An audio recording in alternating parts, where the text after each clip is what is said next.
जो जैसी नीयत रखता है। किसी ने कहा है क्या कि उसी घर में देवी देवता बसते हैं। सही बात। जिसके दरवाजे पे माता पिता हंसते हैं। लेकिन अब वो ना हो तो भाई वाह। हाँ। आप खाली मेरे हारू सुंदर मिले के चाहो, मेरे हारू माँ बाप कहूँ जाओ। लेकिन सब लोग वैसे नहीं हैं। अभी भी बहुत ऐसे बच्चे हैं जो अपने माता पिता को भगवान से कम नहीं मानते हैं। बाबूजी चश्मा लावला कहते तू ना तो कहानी क्लियर हो जाता। कहते कि धोवत धोवत तो हरे मंदिरिया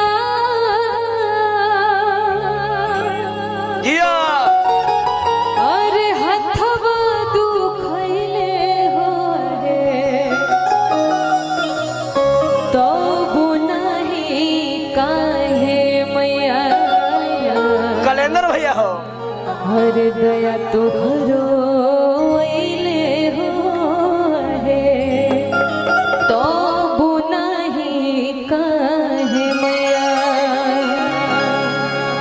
भक्त कहता कि ये माई हम रोज सवेरे उठ के तोहर मंदिर धोइना एकदम। हमार बस इतने लालसा बा कि एक बार तोहर दर्शन हो जाए मरे से पहले। लेकिन आज ले तू ना आइलू, आज ले हमरा के कबो तू दर्शन ना देखौली। कहता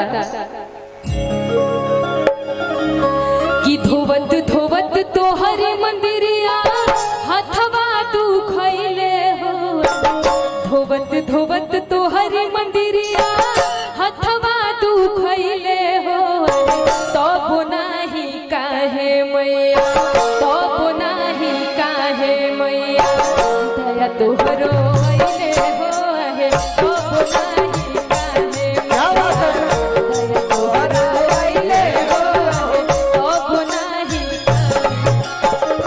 धोवत धोवत तोहर मंदिरिया हथवा दुखैले हो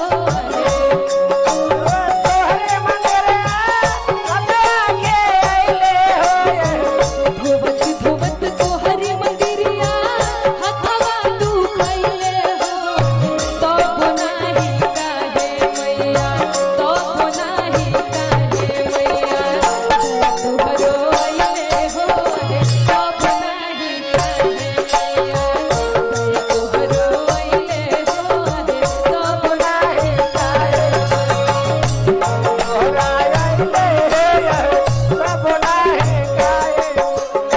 ए भैया यही में को भक्त कहता कि माई कहा बाबू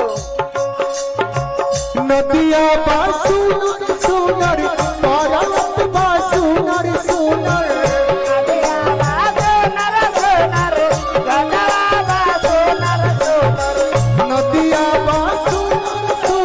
पारत बासुनर सुनर स्वर्ग से सुनर मोरी मैया विंध्याचल वाली।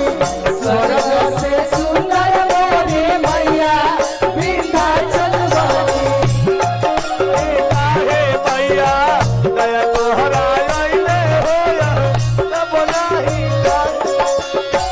और ये भक्त कहता कि ये माई कहा भोर हरिया में जब कौओ भी ना बोलल रहेला हम तबे तोहर मंदिर आ जाइला आ तब से हम तोहर सेवा करीला।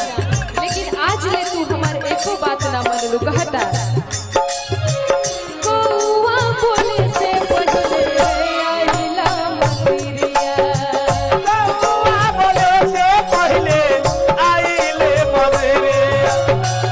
सेवा में हाजिर बाटे हमरो शरीरिया।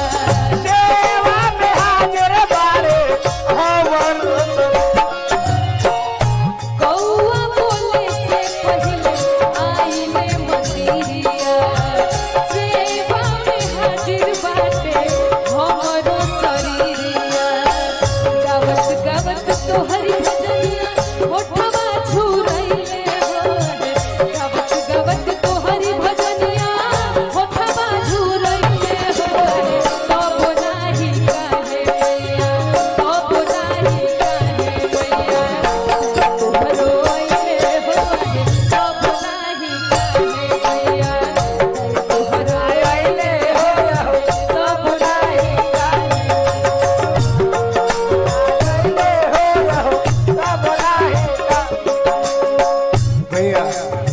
एक और ही चीज बा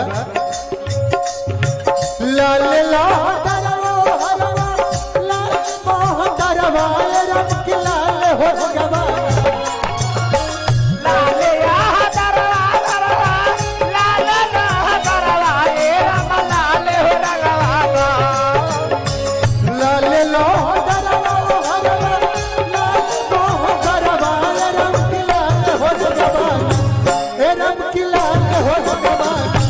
मैया के सोना हो सिंगार रंग की लाले हो गबा मैया के सोना हो सिंगार रंग की लाले हो गबा मैया आईने हो या हो कब नहीं काहे मैया। और ये भक्त कहत कि माई खाली सुबह ही का बेराना हम साझी खने भी रौरा मंदिर में आके रोज दिया ना जराइना और हमार एक ही मन में लालसा बा कि राउर को हमरा के दर्शन हो जाए। कहता सझिया के बेरा नीचू बारी ला दियना सझिया के बेरा रे गो तारे लागे बुझे नाही पावे मैया राखी ले धियाना लागे लागे तोहारो सझिया के बेरा रोज बरला दियाना बुझे नाही पावे मैया राखिला दियाना लाल लाल गैया के घुआ बाती बनाई हो लाई लाई गैया के घुआ बाती सुमई हो यार तब नाही काहे मैया तब नाही काहे मैया तुहरो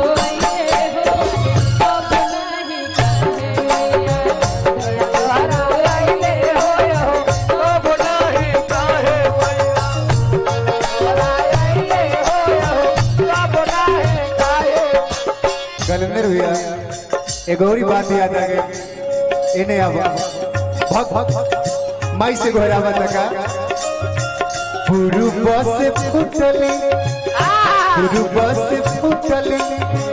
गिरगियान हो जाता मोर भइल माई पूर्व से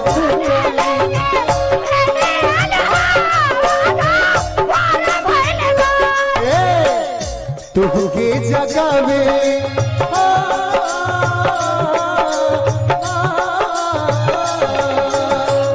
तुहके जगावे मलिनिया हो जाता मोर भइल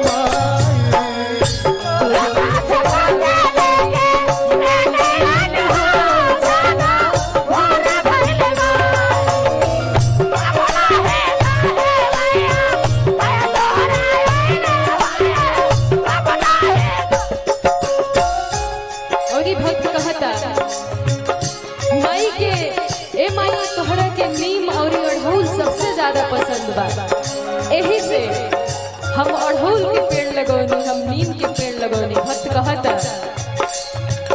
अड़हुल